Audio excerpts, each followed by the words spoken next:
సత్య గారు నమస్తే అండి. అల్లు అర్జున్ గారు అండ్ పవన్ కళ్యాణ్ గారు కలయిక చాలా రోజుల తర్వాత జరిగింది. దీన్ని ఎలా చూడొచ్చండి? చాలా సంతోషం అండి. పవన్ కళ్యాణ్ కొడుకు కలిపాడని అనుకోవచ్చు. చాలా సంతోషంగా ఉంది. ఎప్పటికైనా ఫ్యామిలీస్ అందరూ కలిసి ఉంటే కదా, కలిసి ఉంటే కలసుకుని అంటారు కదా. ఏదో ఆ మధ్యన మనస్పర్ధలు వచ్చాయి. 2024 ఎలక్షన్ సందర్భంగా అల్లు అర్జున్ నంద్యాల వెళ్ళడం, వైఎస్ఆర్సీపీ క్యాండిడేట్ని బలపరచడం జరిగింది. అప్పుడు ఇద్దరి మధ్యన పవన్ కళ్యాణ్ అండ్ అల్లు అర్జున్ మధ్యన మనస్పర్ధలు వచ్చాయి. ఇన్ని రోజులు కలిసారు కాబట్టి సంతోషమే. ఓకే, ఎలా చూడొచ్చు? ఫ్యాన్స్ యాంగిల్ అయితే ఎలా చూడొచ్చండి? ఫ్యాన్స్ అందరూ చాలా ఖుషిగా ఉన్నారు. ఎందుకంటే ఇప్పుడే చెప్పారు కదా, కలిసి ఉంటే కలసుకమని. ఇదంతా ఒక మెగా ఫ్యామిలీ అనుకోవచ్చు, లేకపోతే అల్లు ఫ్యామిలీ అనుకోవచ్చు, ఏ రకంగానే అనుకోవచ్చు. సో వాళ్ళిద్దరూ కలిసి ఉంటే ఇంకా కూడా బలంగా ఉంటుంది. సినిమాలు కూడా హిట్లు కొడతారు. ఓకే, మూవీ టాలీవుడ్ మూవీ పరంగా పక్కన పెడితే పొలిటికల్ యాంగిల్లో ఎలా చూడొచ్చు? ఎందుకంటే ఆల్రెడీ పొలిటికల్ యాంగిల్ వల్లనే కదా వాళ్ళు దూరం అయింది. అల్లు అర్జున్ గారు ఒకటే చెప్పారు, I'm not interested in politics. నేను పాలిటిక్స్లో లేను, తను నాకు ఫ్రెండ్, అందుకే వెళ్ళాను సపోర్ట్ చేయడానికి అని చెప్పాడు ఆయన.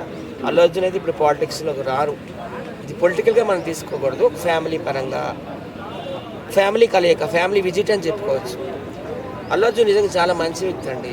ఆయనే కదా ఒక స్టెప్ కింద దిగాడు, అంతే కదా. ఎందుకంటే పవన్ కళ్యాణ్ గారు మరి బిజీ వల్ల ఏం వల్ల తెలియదు, కానీ అప్పుడు అల్లు అర్జున్ 1 డే చంద్రగూడ జైల్లో ఉన్నారు, మనందరికీ తెలుసు. ఒక రోజంతా ఉన్నారు, 24 hours. అప్పుడు పవన్ కళ్యాణ్ వెళ్ళి పరామర్శించలేదు. మరి ఆయన బిజీ అనుకోవచ్చు, మరి ఏదైనా అనుకోవచ్చు. ఒకవేళ ఆయన దెబ్బతిందేమో, మనస్సు గాయపడిందేమో, రాలేదనుకోవచ్చు. ఇప్పుడు ఈయన ఒక స్టెప్ కింద దిగి వెళ్ళి పరామర్శించడం అనేది, పిల్లలు అంటే చాలా ఇష్టం కదా అల్లు అర్జున్కి, వెళ్ళాడు. అలాగే ప్రధానమంత్రి గారు కూడా బాగా స్పందించారట.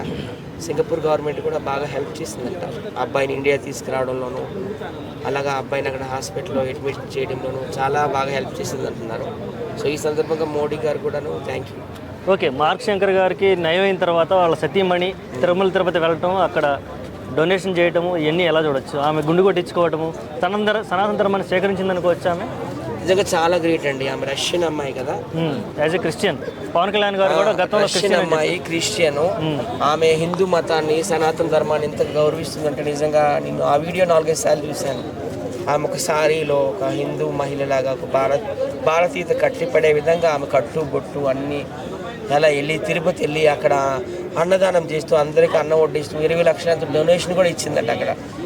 చాలా జగన్మోహన్ రెడ్డి ఫ్యామిలీ చాలా నేర్చుకోవాలండి నిజంగా. భారతీ రెడ్డి గారు, జగన్మోహన్ రెడ్డి గారు కూడా వాళ్ళు ఏంటంటే ఇంత దీనిగా ఎప్పుడూ లేరు. తిరుపతిలో వెళ్ళినాక వాళ్ళు కూడా గౌరవించాలి. వాళ్ళు క్రిస్టియన్స్, జగన్మోహన్ రెడ్డి గారు. అట్ ద సేమ్ టైం మన మతాన్ని కూడా గౌరవిస్తే అందరూ కూడా సంతోషించేవారు. భారతీ రెడ్డి గారు కూడాను పవన్ కళ్యాణ్ గారి భార్యని ఫాలో అవ్వాలని నేను మనస్ఫూర్తిగా కోరుకుంటున్నాను. ఇక్కడ హిందువులుగా ఉండి హిందువులని చెప్పుకుంటూ హిందువుల మీదే వ్యతిరేకంగా మాట్లాడే వాళ్ళకి ఈ సందర్భంగా ఈ ఎగ్జాంపుల్తో ఏం చెప్పొచ్చు అంటారు? ఇది ఒక లెసన్ అనమాట వాళ్ళందరికీ కూడా, ఒక లెసన్.